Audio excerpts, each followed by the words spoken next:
Right guys, welcome back to another episode of Map TV. Today we've got this facelift RS3 8V with us. The car is currently stage 2. We've got it on the dyno. We're going to be doing our stage 2 tuning package, so we're going to be doing the ECU and the TCU. This car has actually been tuned by another company before, but the customer just wasn't happy with it. So we're going to run it up on this current software. But first, we've inspected the car, and the car's actually running stock spark plugs, which is a big no-no when you're stage 2. So we've installed some NGK race plugs, gap to suit. They're already installed in the car. So yeah, we'll run it up as it is, take some data logs, flash it to stock, and then we'll apply our stage 2 tuning. So let's go.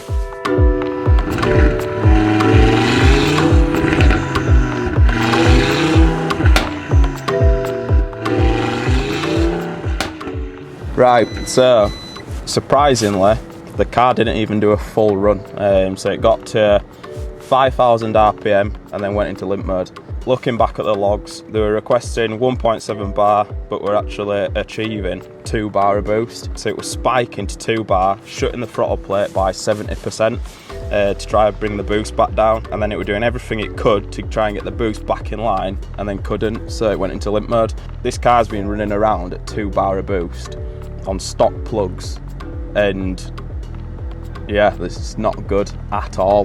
The throttle plate's slamming shut, which isn't good for the turbo, because that air's got nowhere to go, so it can actually damage the turbo. That's the first time I've put a car on the dyno and it's not actually completed a run like I'd expect it to do a run at least. So yeah, I'm going to scrap that completely, use a virtual read from the database and then just flash it back to stock, data log it stock, and then we'll go from there, just to make sure it doesn't have any hardware problems and it's not just the software, and then we'll go from there.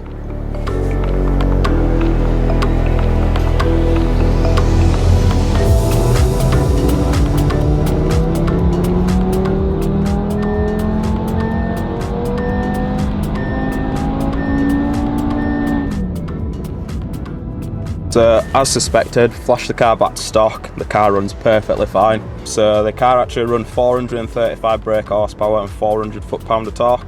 And so because this has got the intake tube and the elbow and an intercooler and downpipe, it's going to run a little bit more than stock, but the logs are perfect, boost control and everything's fine, fueling's fine. We can apply our stage 2 base map and then we can tweak it from there, and hopefully it'll make some good numbers.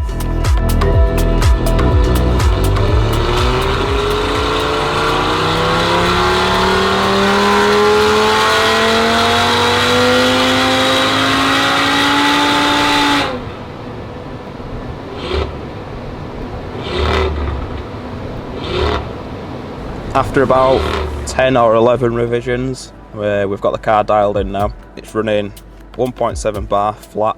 The boost is tailing off a little bit, but it has got a stock intake system, so it's just got the stock airbox with intake tube and elbow. If it had an open filter, I'd expect to see a little bit more up top end, but we've got 1.7 bar flat and tapering off nicely. One thing that I forgot to mention about this previous tune, just looking back over the logs now, the fuel pressure dropped out massively. So because the car was over boosting, the high pressure fuel pump couldn't keep up because it were on the low end of the RPM. The mechanical high pressure fuel pump needs RPMs to build pressure. Because the car spiked to 2 bar initially, the fuel pump couldn't keep up, so that was one of the main reasons why the car actually went into limp mode. So I'm looking at it now, the fuel pressure is perfect because we've dropped the boost back down, and instead of it spiking, we've just tried to keep the boost pressure flat, so we've just got a nice flat torque curve. And the power's where we want it to be in the power band for the DSG box. So yeah, the car's absolutely ripping. Like you've seen, it's made 503 brake horsepower, 504 foot-pound of torque, and I think it's going to feel rapid on road. One thing left to do is just flash the gearbox with our software, just to match the engine ECU, and then it's good to go.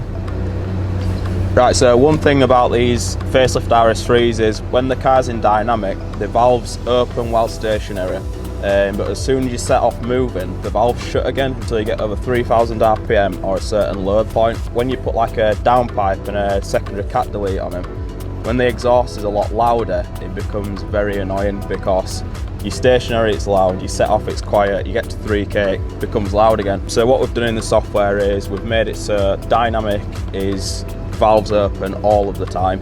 And another thing that you notice more with the cars with loud exhaust systems or free-flowing exhaust systems is the actual penny valve on the wastegate rattles.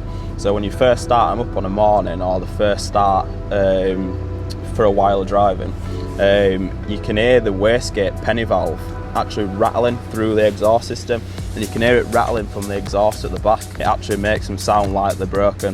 What we've done is we've applied our wastegate rattle patch, which basically adjusts the preload on the wastegate actuator because it's electronic, and basically just stops the penny valve from rattling. So we've fixed that, we've made the valves open fully in dynamic, and we've added a little bit of crackles in dynamic as well. So the car's now in dynamic. If you give it a few blips, you can get some nice crackles from it.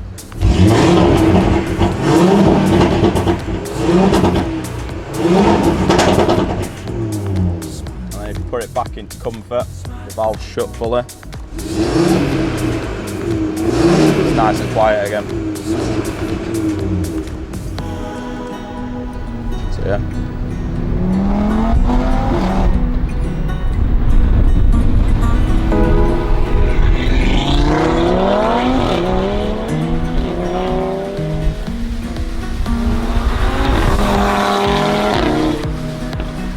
Right guys, that's a wrap. We've been out in the RS3, data logged it on the road, all the logs are perfect, the car absolutely rips. We're actually in discussions with a customer about doing a hybrid turbo setup on this car, so look out for that one in the future. But yeah, if you've liked this video, make sure you've liked, subscribed, and we'll see you in the next one.